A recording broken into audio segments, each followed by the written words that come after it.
Most businesses measure results, not the risk involved in those results. And if all we're doing is measuring outcomes, we're restricting our visibility. The real risk and the real opportunity lies in the everyday activities of our people that are sometimes risky, but when we get positive results, we turn a blind eye to the risk-taking behaviors in the risky systems.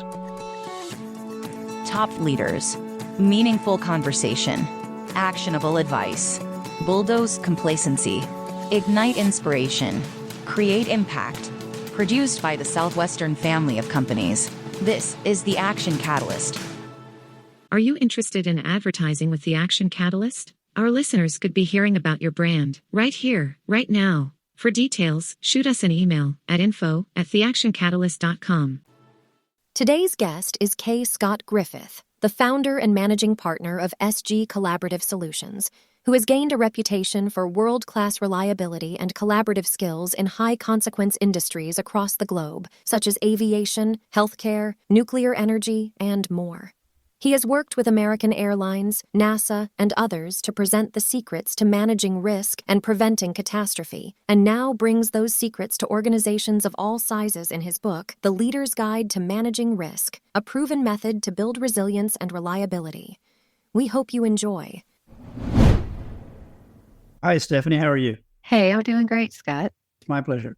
So I'm going to dive right in. Let's dive in and we'll swim in deep water. Okay. So in your background, you built this reputation for world-class reliability in high consequence industries across the globe. So can you put some legs under that table for me? Absolutely. So the term high consequence industry, it's a little bit of a misnomer. It originally was used in those industries where catastrophic failures could result in the blink of an eye. So think about a plane crash. On a more human level, think about a police officer. In the blink of an eye, things can go catastrophically wrong.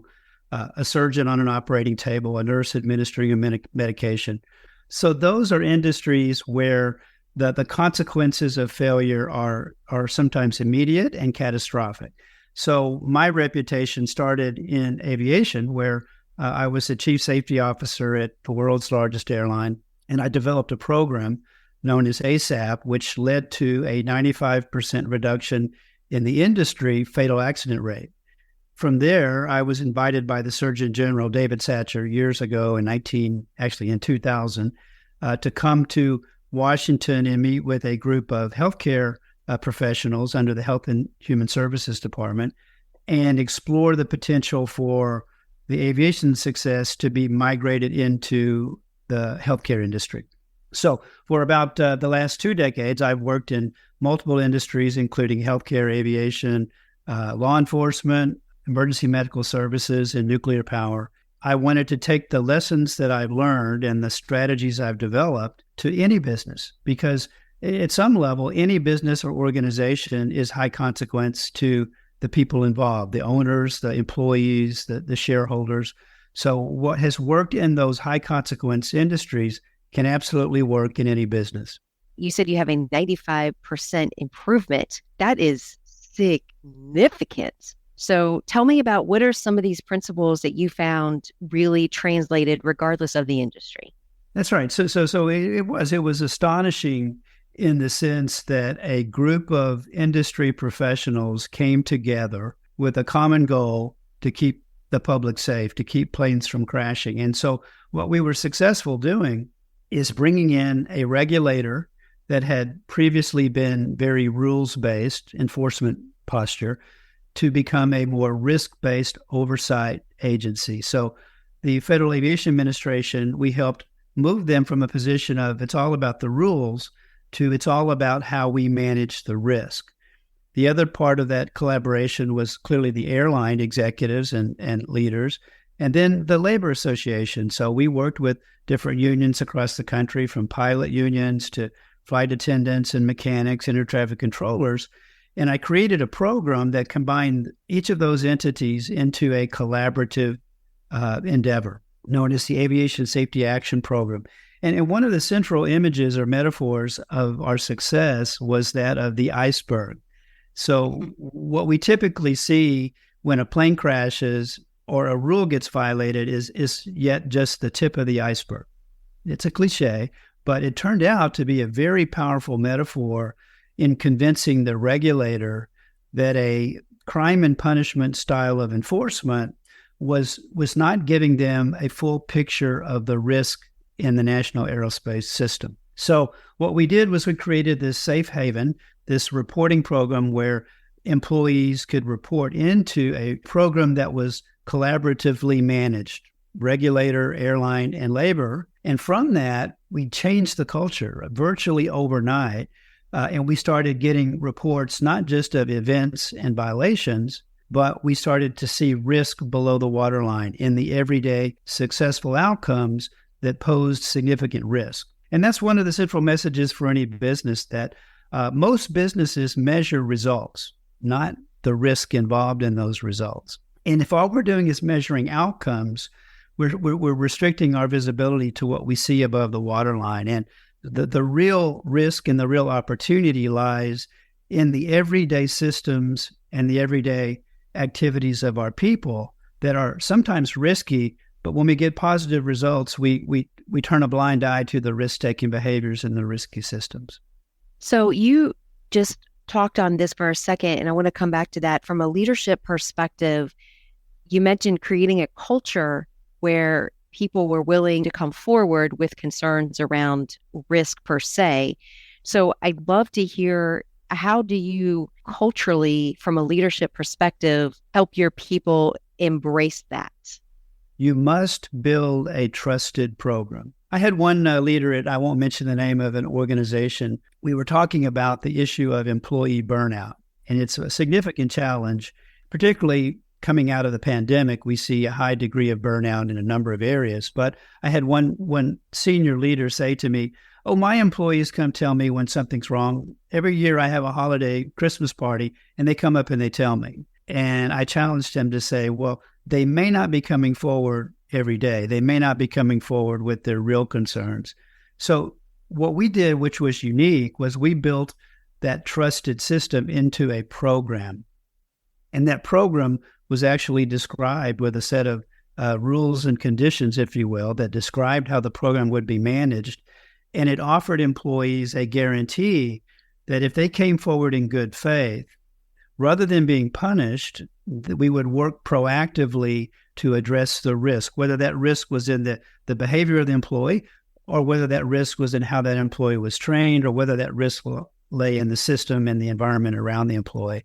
And from that, we started to, I guess another metaphor is we pulled back the curtain on risk that was taking place every day that we hadn't previously been able to see. So I developed something, and I mentioned this in the book, called the sequence of reliability. And the first step in that sequence of reliability is to see and understand risk. In most places, when things go wrong, the first place organizations look is the behavior of the individuals involved. And that's really too late in the process. The risk has been there for a while, but we haven't seen it because we haven't seen bad outcomes. Think about driving our car. Let's give an example we can all relate to. Let's play a little game. Do you have car insurance for the car you drive, Stephanie? I do. Yes. Okay, so I'm going to pretend like I am your insurance agent. Would you agree that if we could find out how you drive every day, day in, day out, that would give us a better profile of the risk of you driving a car than if we just look to your recent accident rate or record? Sure. So the game I want to play is, would you do me a favor? Would you call me anytime you go over the speed limit? Or would you tell me when you talk on the phone or you get distracted and maybe you even text while you're at a red light? Would you just call and let me know so I can build a profile on you to understand how risky you are? I'm going to say no.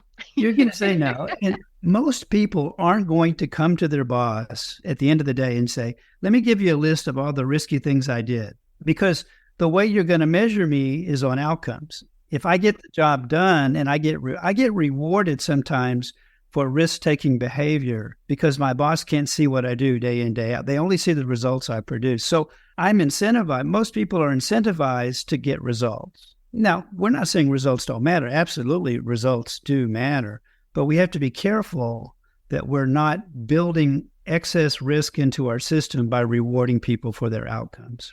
Very interesting. I think from a human perspective, we all want to be that way. But when push comes to shove and something goes wrong, those are usually the first couple of things that go out the window, especially compassion. So talk to me about that. Yeah, so compassion I mentioned in the book as one of the attributes, particularly in fields like healthcare, but any service industry. If and the work that I do, Stephanie, really is under, I guess, the category of I help organizations become highly reliable. And if you say to me, well, what does high reliability mean? I can define that as consistent high performance over an extended period of time in a small number of attributes. And by attributes, I mean the field that I started my career was as a chief safety officer is a very important attribute for any service industry, whether you're Disneyland or an airline or a hospital. Being safe is essential to being reliable. But that's not simply enough, because if you're a patient in a hospital and they are highly reliable at keeping you safe, but they treat you with disrespect, or they don't treat you with the compassion that you deserve, you won't consider that to be a reliable organization. So there's a really small subset or set of what we call attributes of high reliability that are universal. You have to be safe. You have to care about people's privacy. You have to pay attention to infrastructure. So if you're a hospital, a safe hospital, but you get shut down by a cyber attack, everything you do is going to be affected. So infrastructure is important. Equity, diversity, belonging. It's not enough just to be reliable with one segment of society. We're open to the public, so we have to be equitably reliable. So there's a small set of attributes that we define. And so compassion plays into that. When we start to work with organizations where they typically look for results like safety, we say, let's broaden that perspective to look at what are the attributes that you have to be good at in order to be considered reliable and therefore to be a sustainable business. So is that this term, which I'd never heard before, socio-technical improvement? Right. So I have to tell you, I'm a geek by nature. So that's a term that comes natural to me. But when I looked at the first time, I didn't understand. But socio means people, taken from the Latin, and technical we would say applies to systems and the environment that people work in. And in today's technologically advanced world, whatever business you're in, you have people working inside and with systems. Now, when things go wrong, where do we typically turn?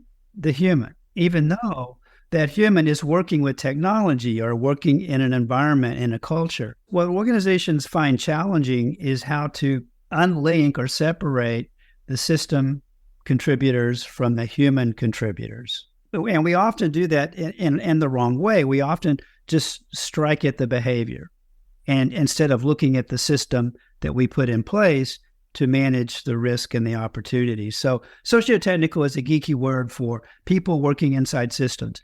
And you have to be good at both. If you put outstanding people in a poor system, you won't get great results. You can take a great actor and give them a lousy script. Yep. Or a pro quarterback and put them in a system that's not very well developed, you won't get great results. But on the contrast, if you take an average individual and put them in a very well-designed system, you'll get better results than others will get.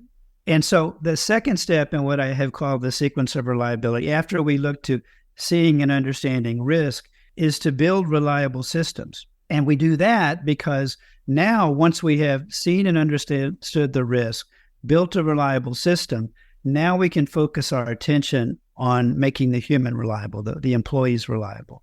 And we do that through something called performance management, where we train them and we help develop their knowledge, skills, abilities, and proficiencies. And then we focus on those factors that influence their performance, the system, personal factors, the environment, and the culture. And then finally, we then focus our attention on their behaviors. And behaviors come in two categories, errors and choices. And guess which one poses the greatest risk in our daily lives? The errors we make or the choices we make? Which would you think is most consequential to the outcomes? Well, I've got two teenagers right now, so I'm going with choices.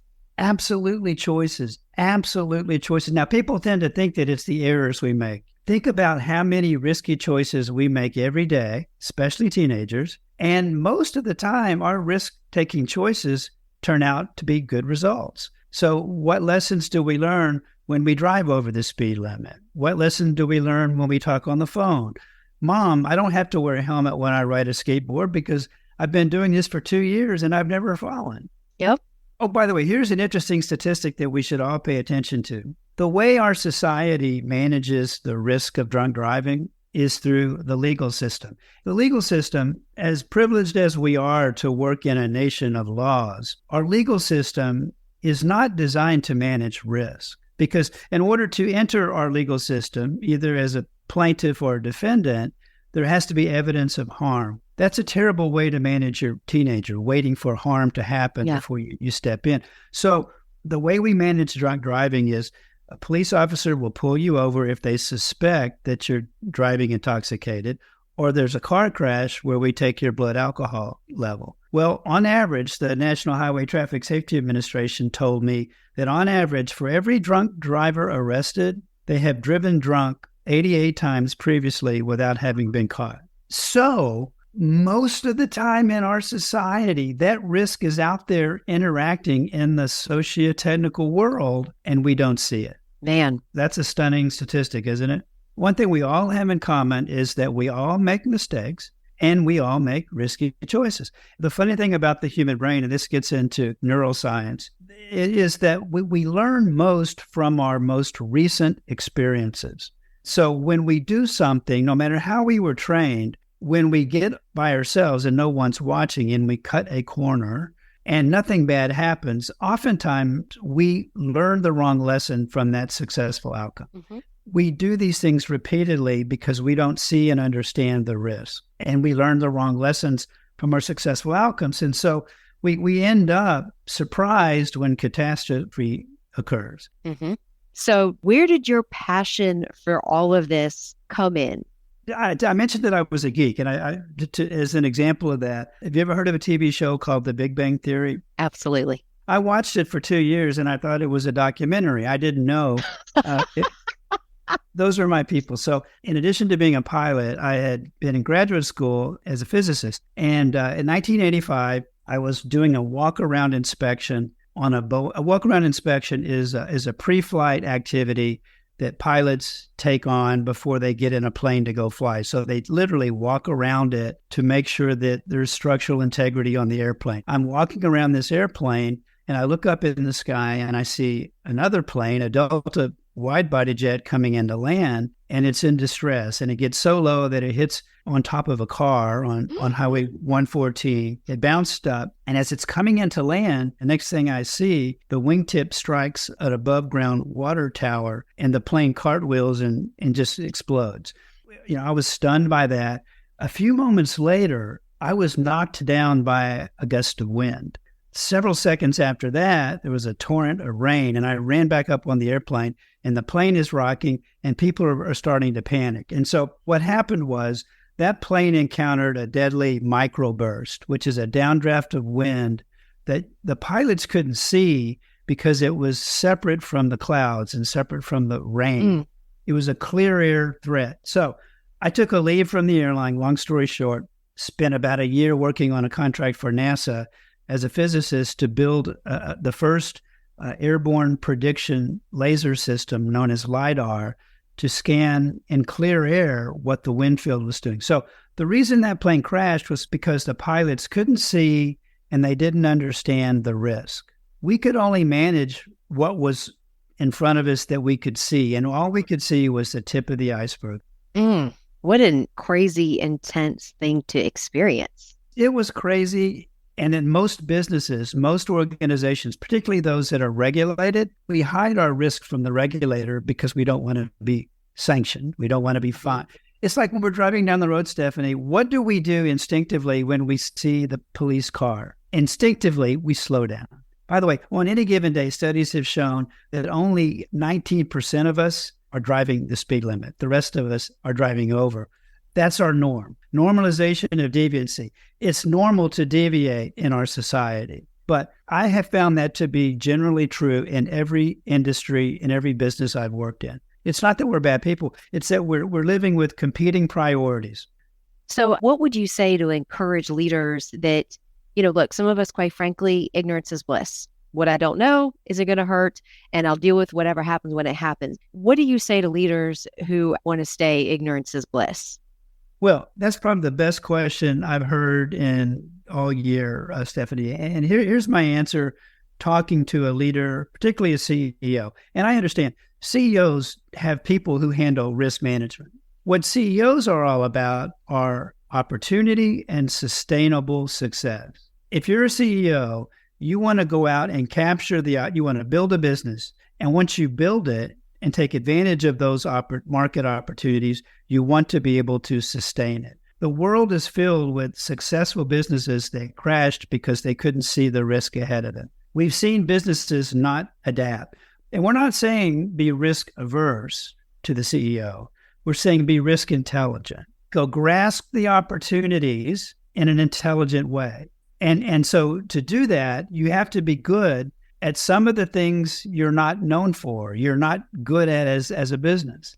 So if you're a company that depends on technology and you're out there providing some product or some service, and IT is not your specialty, you hire people to manage IT. But if you don't become reliable with that platform, everything you do is in jeopardy. You have to be risk aware, which involves situational awareness, positional awareness, cultural awareness. So you have to see and understand the environment you're in. Then there's something called risk tolerance. You have to assess where your tolerance level is for risk. I mean, there's a financial analogy there when you're young and you can afford to take risk because you have a lifetime ahead of you to recoup it.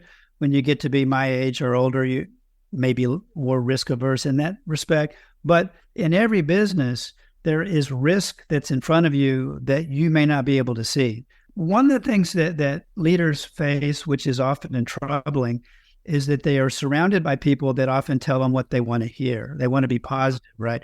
So you want to empower employees and managers who will see risk differently. A frontline manager has experience and expertise, but only the frontline employee is the one that's seeing the risk on the assembly line, for example. Mm-hmm. It's the frontline employee that is exposed to the risk. You want them to be able to share it and it filter its way up to the top leadership. But to do that, you have to have a culture that supports it. And most business books stress the importance of leadership and culture. Well, you can be a strong, charismatic leader and lead an organization in the wrong direction. And what do most CEOs, not all, but most CEOs, when they come in, they want to set a new tone. There's a new path here. They want to make their mark, which may be different than the previous CEOs. But what we all want, and particularly shareholders, is sustainable success over the long term. And to get that, you have to go beyond leadership and culture into building systems that become reliable, and that each manager, each CEO inherits reliable systems. Again, you put great people in a system that breaks down, you won't get great results. So there's a sequence to it. Let me just summarize it. Step one of the sequence of reliability is see and understand risk. You can see a risk and not necessarily understand it, or like our drunk driving example, we can understand it, but not necessarily see it when it happens. You have to do both. Seeing and understanding risk is step one. Building reliable systems is step two. Helping people to work to reliability is step three. And the fourth and final step is hardwire organizational reliability. Most business books start with the last step first. It's so cool. It's almost like we're seeing this evolution of leadership. And to your point, in the past, we've always seen leaders hailed for their charisma, their ability to rally. But I bet if we went back and really studied super successful leaders, this risk intelligence, risk awareness, all these things, they were also super successful because they were able to manage that as well. Super interesting. Okay. In the spirit of time, I'm going to shift gears. So I'm going to call you the risk guy. So you're this risk guy. When does this side of you get on your nerves? Oh, I'm like, I just shut my brain off for 10 minutes. Let me eat this 2-day-old sushi, but I can't because I know the risk. Oh my gosh. Well, I was talking to my son last night, and we were talking about the foods we eat. That's another example that I think anyone can understand, right? We when we're trying to manage our health through our diet, and food is part of our well-being, right? The foods we eat have dramatic effect on our health and how we feel and how we act.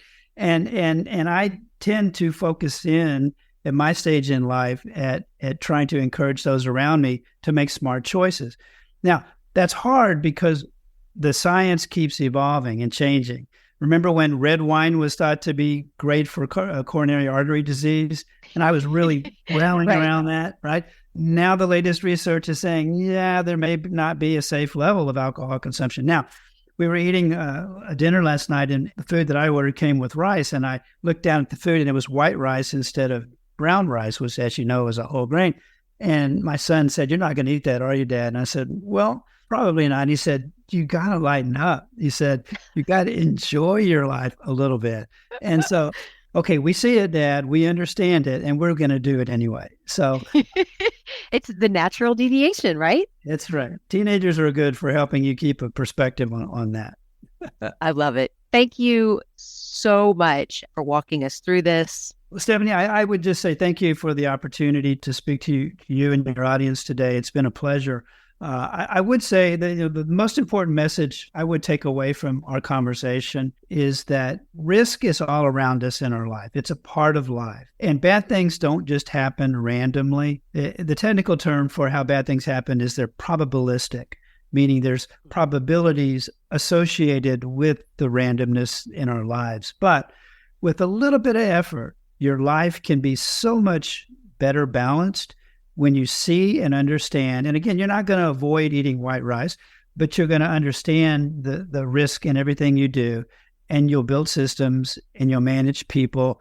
And ultimately, the organizations you build and work for will become more successful. So with a little bit of effort, it's almost like Maslow's hierarchy of needs. When you understand that, this sequence can transform your life or your business in a positive way. And it applies to the big issues of our day, like climate change and all the other risks that we face. But if we work collaboratively, those challenges can be overcome and we can live better lives. That's awesome. Thank you so much. Oh, it was a pleasure. Stephanie, you're a great interviewer too. It was a lot of fun. Thank you. If you enjoy this podcast, please make sure to subscribe. And to stay updated on everything that the Action Catalyst is up to, make sure to follow us on Facebook and Instagram at Action Catalyst Podcast and on Twitter at Catalyst_Action. And as always, thanks for listening.